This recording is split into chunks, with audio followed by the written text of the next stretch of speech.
আসসালামু আলাইকুম। আজ আমি বের হয়েছি আমাদের মাদ্রাসা থেকে একটু ভিন্ন কিছু দেখাবো তোমাদেরকে। শুরুতেই মাদ্রাসার কিছু মুহূর্ত ক্যামেরা বন্দি করলাম। আজ আমাদের গন্তব্য হবে ঢাকার ঐতিহাসিক চিরচেনা সেই বুড়িগঙ্গা নদীর তীরে।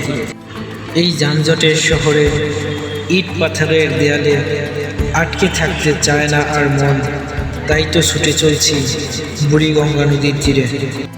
যতই সামনে আগাচ্ছি আনন্দে বুকটা ভরে উঠছে, বুক ভরে নিঃশ্বাস নিতে মন চাইছে। দীর্ঘ অপেক্ষার প্রহর পেরিয়ে আমরা চলে আসছি আমাদের সেই কাঙ্ক্ষিত বুড়িগঙ্গা নদীর তীরে। এখানের নদীর পানির ছলৎ ছলৎ শব্দ, ছোট ছোট গাছ, কচুরিপানা আর ঘাস, এর ভিতর হারিয়ে যেতে চায় এই মন। নদীর পাড়ের দৃশ্য তুলে ধরার চেষ্টা করছি। নদীর পাড়ের দোকানপাট, খেয়াঘাট, নদীর পাড়ে রয়েছে অনেক মানুষের ভিড়। কেউ বা আসছে বাদাম কিংবা ঝালমুড়ি বিক্রি করতে, কেউ বা আসছে নদীর পাড়ে ঘুরতে, নিজেদের মনোরঞ্জন করতে। বাতাসে দুলছে গাছ, ঝুলছে ফুল, সে কি অপরূপ দৃশ্য। নদীর কূলের পাড়টি লাল হলুদ টাইলস দিয়ে ফুটিয়ে তোলা হয়েছে, তাতে আরও বিচিত্র দেখা যায় এই নদীর পাড়। সেই ছোট ছোট গাছের দুল আর ঝুলতে থাকা ফুল দেখলে মন তো গেয়ে ওঠে সেই ছোটবেলার কবিতা। ঝুমকো জবা বনের দুল, উঠল ফুটে বনের ফুল, ঝুমকো জবা হাওয়ায় দুলে, সেই দুলুনির তালে তালে মন উড়ে যায় ডালে ডালে। পুরনো সেই বট গাছের নিচে বসে আড্ডাবাজি আর নদীর ঢেউ দেখা, কচুরিপানার দোল দেখা এবং গাছে ঝুলতে থাকা ফুল দেখা। তার একটু দূরেই রয়েছে শ্রমিকরা চামড়া শুকাচ্ছে, এতে মিশে রয়েছে শ্রমিকদের স্বপ্ন, রক্ত, ঘাম এবং তাদের জীবনগাথার গল্প।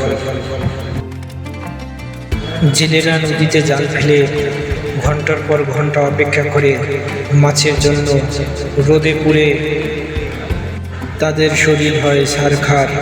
কিছুটা দূরে গড়ে উঠেছে একটি গ্যারেজ, এখানেও শ্রমিকরা পরিশ্রম করে গাড়ি মেরামত করে, তাদের স্বপ্ন এখানেই মিশে আছে।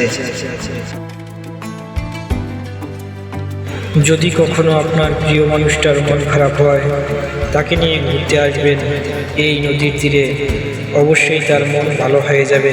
এই প্রকৃতির মাঝে এই সৌন্দর্য দেখে, ছোট ছোট গাছে ছোট ছোট ফুল, কেউ জীবনে করবে না তো আর কখনো ভুল।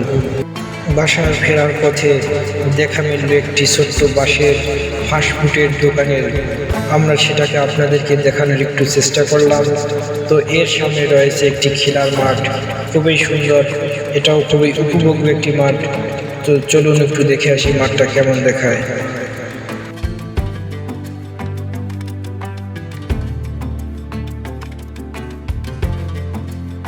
আজকের মতো এখানেই শেষ, দেখা হবে পরবর্তী অন্য কোনো ভিডিওতে। ততদিন ভালো থাকুন, সুস্থ থাকুন, আমাদের সাথেই থাকুন। আল্লাহ হাফেজ।